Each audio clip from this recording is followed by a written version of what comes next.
Всем привет! Добро пожаловать на мой канал о красивом вязании. Сегодня я приглашаю вас полистать первый весенний номер журнала Сабрина за март 2026 года. И также хочу вам напомнить, что на этом канале я делаю обзоры журнала Сабрина и других журналов регулярно, поэтому, пожалуйста, посмотрите другие видео, если вы их пропустили, подписывайтесь на канал. Ну а давайте мы начинаем. Как обычно, мы с вами сначала посмотрим те модели более подробно, которые мне понравились, которые меня чем-то зацепили, а потом полистаем с вами полностью весь журнал. И первая модель – это пуловер в таких ярко-зеленых сочных оттенках.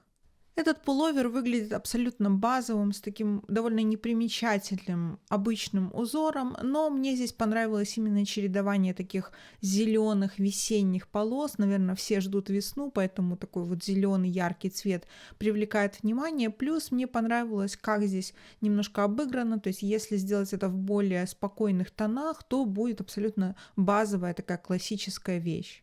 Следующая модель в нашем списке тоже зеленая, тоже с полосками, но эта модель мне понравилась гораздо больше, потому что здесь вариации узоров намного интереснее. Это модель с обложки. Если в предыдущей модели оттенки такие были более яркие, весенние, насыщенные, то здесь они более мягкие, более спокойные, пастельные. Ну и, конечно, наверное, добавление белого цвета дает свой эффект.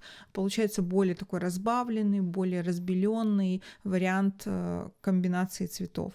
Также понравилось здесь наличие таких небольших ажурных вставок, вытянутых петель.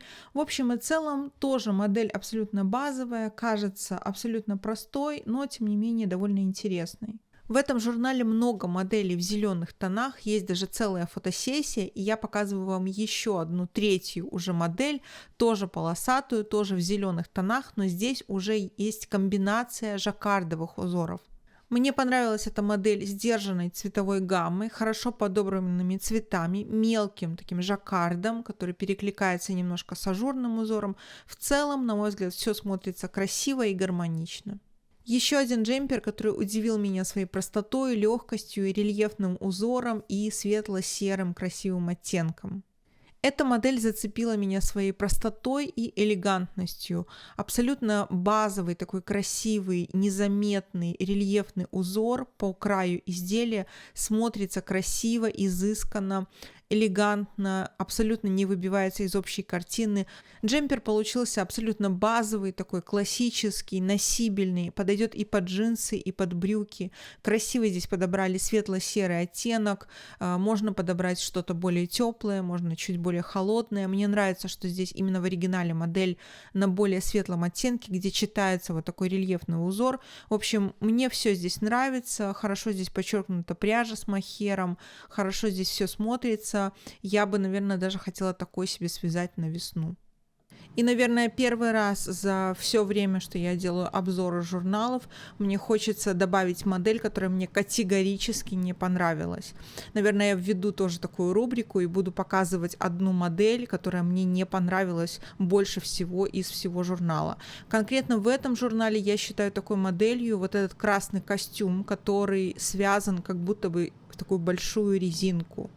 Во-первых, вот этот узор с вертикальными полосками, несмотря на то, что он не вертикальный, мне кажется, он очень сильно полнит, размывает образ.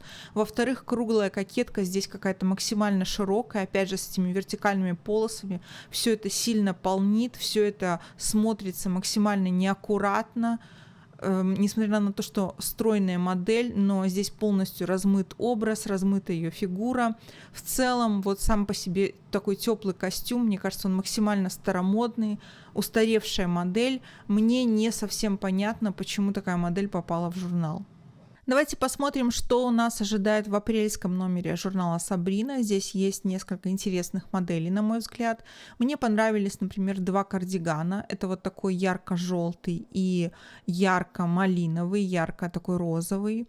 Мне кажется, они ажурные, настраивают на весну, настраивают на лето. Здесь есть несколько моделей в таких бело-мятно-бирюзовых тонах. Мне кажется, они тоже максимально красиво смотрятся. Они такие довольно классические, базовые, с комбинацией узоров, с чередованием цветов. Все как мы любим. Поэтому, мне кажется, тоже будет интересно посмотреть на те модели, которые здесь предлагаются. Итак, давайте подведем небольшой итог по этому журналу. И как вы уже поняли, он мне не совсем понравился. Здесь я не увидела каких-то очень вдохновляющих моделей. Я ожидала от первого весеннего номера журнала Сабрина намного более интересных, более ярких, более вдохновляющих на вязание моделей, но, к сожалению, здесь я их не увидела. Если вы еще не видели последний номер журнала Верена за 26 год, то обязательно найдите на моем канале и посмотрите его, потому что это очень красивый номер, там много идей для вдохновения, для вязания, для весны, для лета. И этот номер не сравнится с журналом Верена, он максимально скучный, на мой взгляд, он максимально, здесь такие базовые модели все, максимально однообразные. В общем и целом, я надеюсь, что следующие модели и следующие журналы будут более интересными, более насыщенными. Но я с вами прощаюсь. Спасибо большое, что вы досмотрели это видео до конца. Спасибо за ваши лайки, комментарии. А мы с вами увидимся в следующих выпусках. Спасибо и до встречи!